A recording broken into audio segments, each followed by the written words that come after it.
Alright, so we got us this barley wine from Central City, Surrey, British Columbia. This is supposedly an English barley wine at 10.5%. No, 11.5%. Sorry. Yikes. Right on. So that's 2013. But I can't wait. I'm going to drink it. What the hell? Drink between 12 and 14 degrees Celsius. So that's pretty much where we got this one. Yeah, so it's bourbon barrel aged. 650 bomber. It's trying not to get too tipsy, you know what I'm saying? So.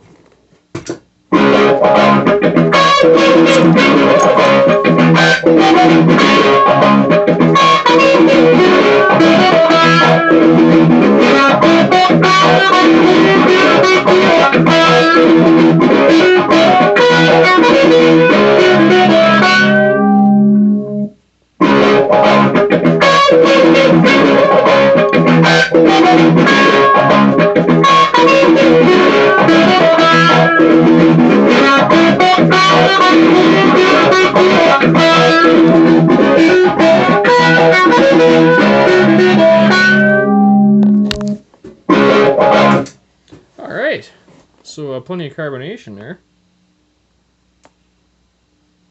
Ooh. Yikes. Okay, so we're getting some real maltiness out of there. Oh, just a heavy dark fruit aroma.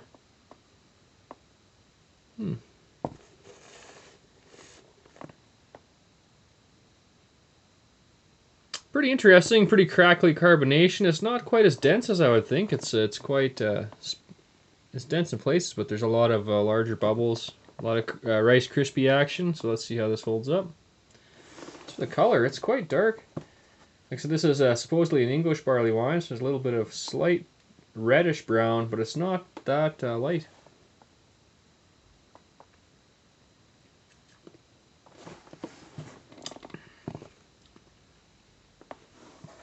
Like a licorice type flavor in the back. Almost like a crazy fruitiness there, but a lot of licorice actually.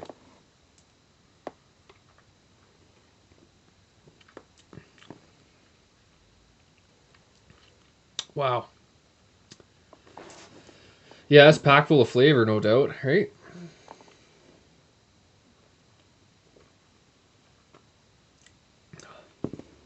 Incredibly smooth.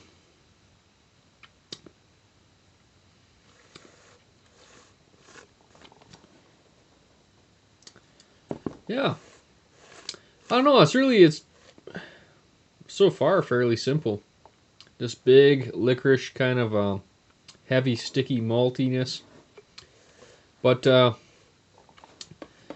the licorice type flavor overrides like the malt extract type flavor or whatever. Other than that, I can't say as I'm picking out a whole lot of hops.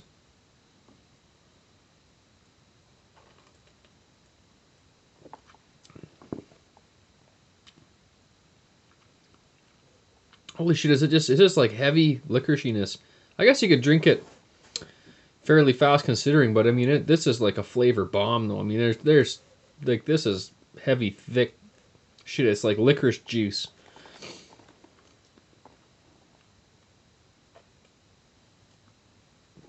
Kind of a nice aroma there coming off there.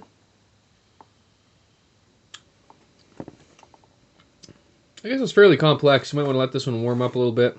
Save it for a while. Maybe I'll take a couple minutes here and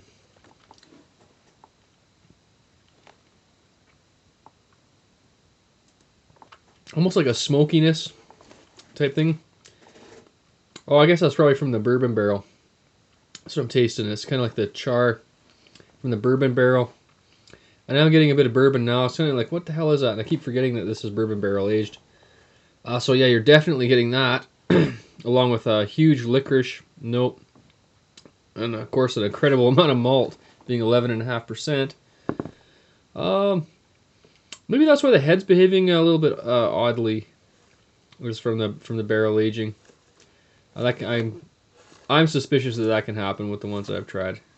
I can't prove it, but it's just a conclusion that I've kind of drawn. It can kind of make the head do weird stuff, dissipate quicker and things like that. But yeah, that aroma that I was trying to pinpoint, that's got to be the bourbon barrel there. Yeah, this is pretty heavy stuff. It's starting to burn a little bit down in there, so.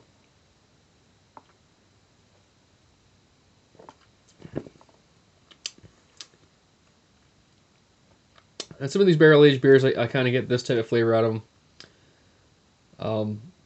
It's a little bit more pronounced than, like, let's say, an Innocent Gun. Even like Innocent Gun, you can tell, but it's kind of they kind of got their own way of doing things, I guess. This is mega bourbon barrel. Like you're getting a lot of the barrel out of this one. A lot of bourbon, a lot of bourbon barrel, a lot of that char. Yikes! Now the head's starting to dense down quite a bit. I don't do a lot of barley wines. This is why this is awkward. I'm kind of I've asked around. This is one of the only ones I can actually get. I had the woolly bugger, so just depends. Maybe if I go up to Calgary, maybe I'll find some more. Hopefully.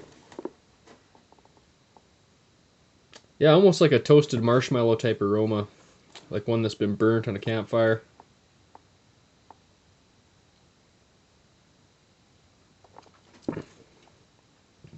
Yeah. I almost wouldn't mind this a little bit warmer. It's probably around maybe 12 degrees or something. I'd probably even let this warm up a little bit more for my personal preference. So I got a little bit left in here. I'll keep drinking this as it warms up and degas a little bit.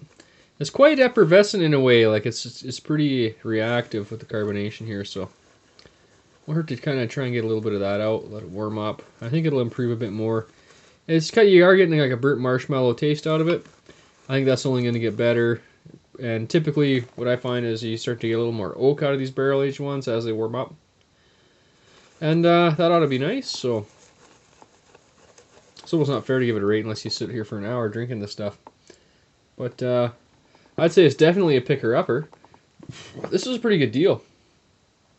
I can't remember exactly, but I think it was around $7 or $8 or something. Might have been 10. Damn. Well, it's enjoyable. I wouldn't say I know it's better. I preferred the woolly bugger more. It was a little lighter in color, a little redder. This is actually quite easy drinking though. If it wasn't for the carbonation kind of being a little bit aggressive. I think that's why I like doing these out of a wine glass.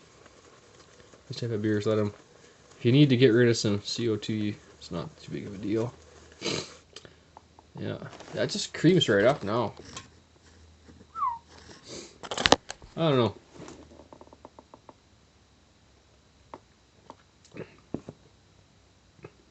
9 3/4 out of 11. Definitely get better, but this is nothing to sneeze at. Absolutely worth picking up. I think anyone who's into barley wines would enjoy this. And yeah, so Central City, they make some pretty good shit too. So if you haven't tried the Red Racer, highly recommend trying the Red Racer. It's the most kick-ass IPA around pretty well, so better try it. Beerzerker, and I'm out! Yeah!